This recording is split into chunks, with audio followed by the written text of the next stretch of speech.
आज हम सब अपने पुराने टॉपिक पर ही अध्ययन करेंगे। हम उस दिन अगले वीडियो में पढ़ाया था कि वह मार खाता है।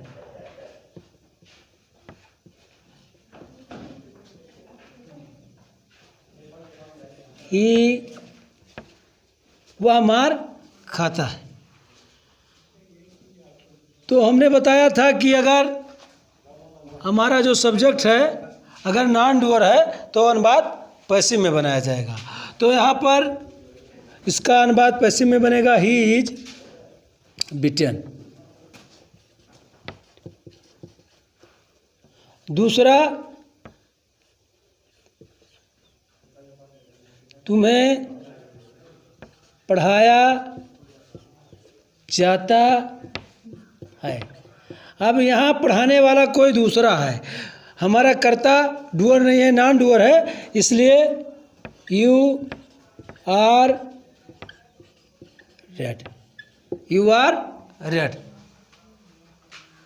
अब हम आज दूसरी तरह के का अनुवाद पढ़ेंगे।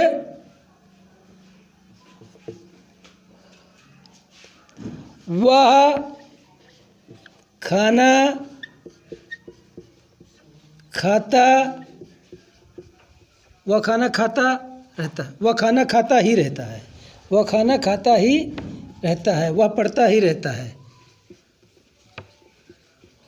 यानी अगर इस प्रकार का बनावट है तो उसका अनुवाद हम इस तरीके से बनाते हैं। Subject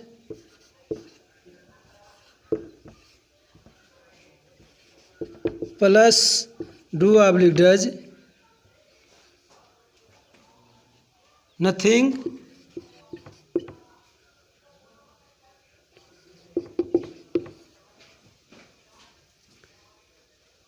plus but plus verb plus other words.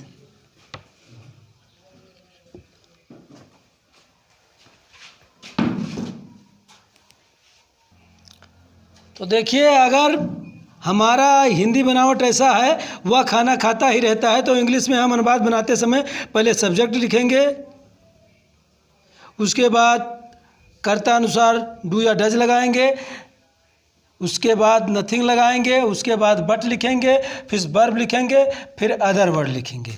जैसे अब है वह खाना खाता ही रहता है, तो अब कर्ता हमारा ही हुआ, एक वचन है, इसके साथ डज लगेगा, उसके बाद नथिंग,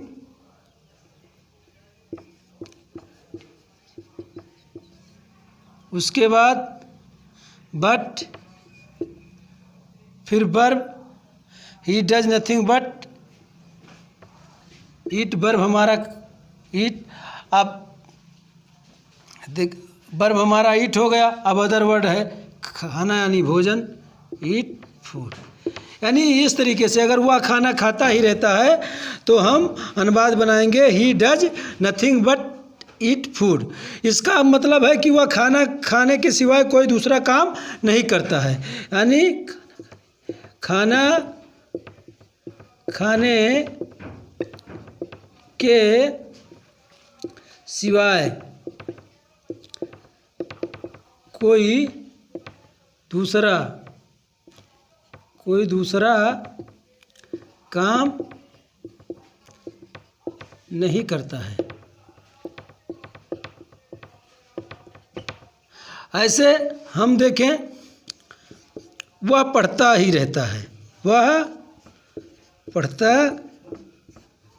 ही रहता है। तो वह he does nothing but read. अब वह पढ़ता ही रहता है, he does nothing but read. अगर यहाँ वह किताब ही पढ़ता रहता है तो he does nothing but read the book. वह या मैं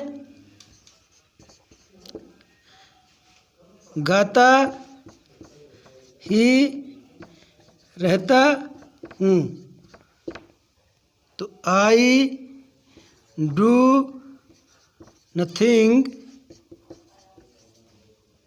बट सिंग। देखिए अगला अनुवाद, वह खेलता ही रहता है तो ही डज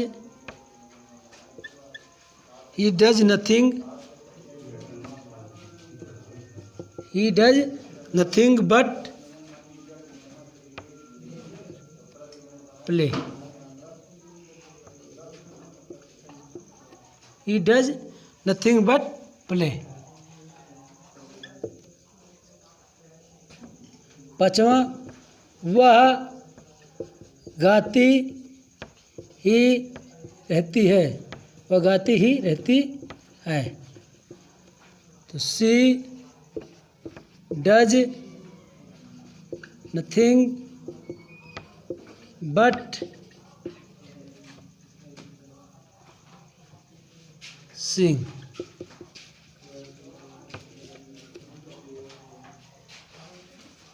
छठा,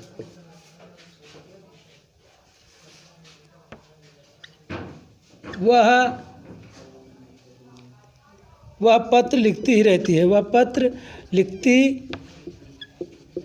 ही रहती है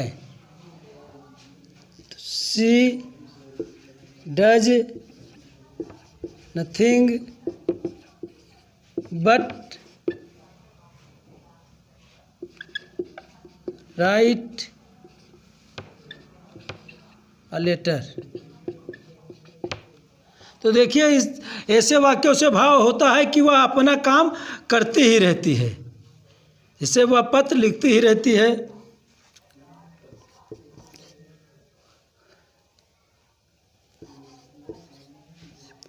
वह दौड़ता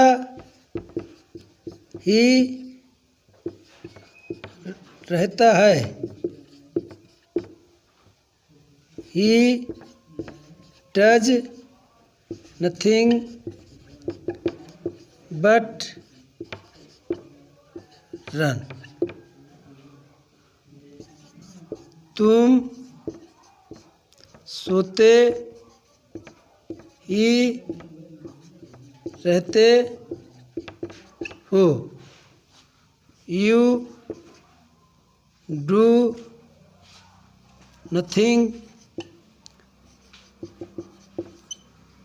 but sleep।